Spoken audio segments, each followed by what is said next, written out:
በዚህ ሰዓት ጥሩ ስራ እየሰሩበት ባለበት ሰዓት እነ እስክንድር አርበኞችን እየረሸኑ ነው፣ እያስመቱ ነው፣ እያስከበቡ እያስገደሉ ነው።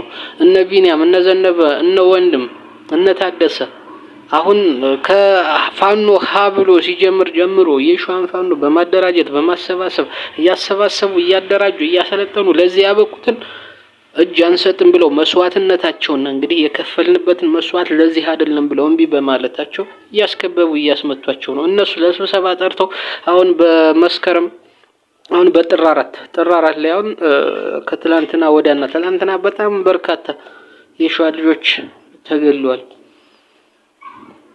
በድሮን ተገድለዋል። ለስብሰባ ብሎ እስክንድር ገድሏቸዋል፣ ረሽኗቸዋል። ይህ ነገር መስተካከል አለበት።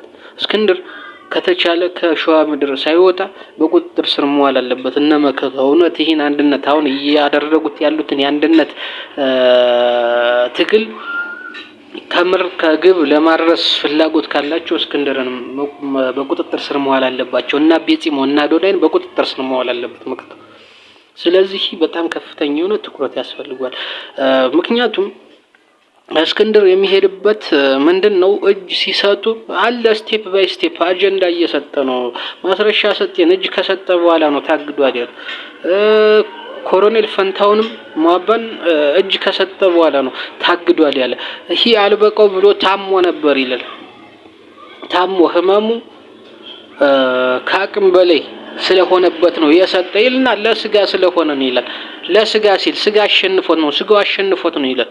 ስጋው አሸንፎት ማለት ምን ማለት ነው? ስጋው አሸንፎት ማለት ምን ማለት ነው? እውነት ሕክምና ፈልጎ ከሆነ እስክንድር ከዛ ሁሉ ከሚበትነውና ከዘረፈው ዶላር ማሳከም አቅቶት ነው ወይ ነው? ምሽ እጅ ከሰጠ በኋላስ ከርቶናል ማስተባበል ነው የሚያስፈልገው ወይስ ቁርጥ ያለውን ለህዝብ ማሳወቅ ነው?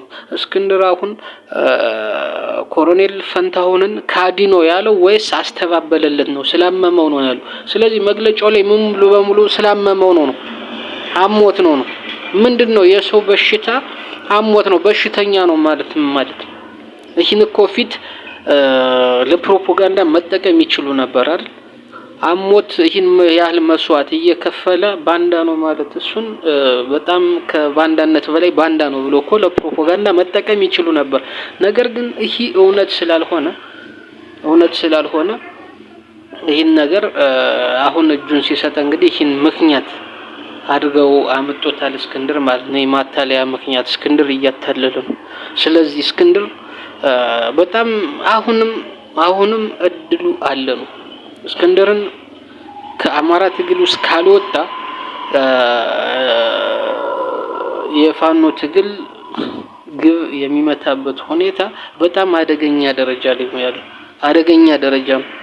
ስለዚህ ጎንደር ላይ ደቡብ ጎንደር ላይ እነ ጌታ አስራደ እነ ኢያሱ አባተ ከትግል ውጭ መሆን አለባቸው። ሰሞኑን ጎንደር ላይ እየተመቱ አሉ፣ በብዛት እጅ እየሰጡም አሉ። ከነ ጌታ አስራደ ጋር ያሉት እጅ እንዲሰጡ ተደርጓል። የተመቱትም እንግዲህ በጣም በብዛት ተመቷል። ኢያሱ አባተና ጌታ አስራደ ነው ያስመቷቸው። ሸዋ ላይም በጥር 4 ከትላንት ወዲያና ትላንትና በጣም በብዛት ተመቷል። ስብሰባ ብለው ጠርተው መቷቸዋል። አስከብበው አስመቷቸዋል። ስብሰባ ብለው ጠርተው አስከብበው በድሮን አስመትተዋቸዋል።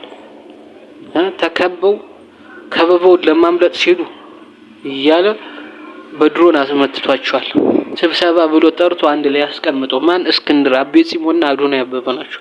ይህ ሚስጥር መውጣት አለበት። ይህ ተሸፋፍኖ ማለፍ የለበትም።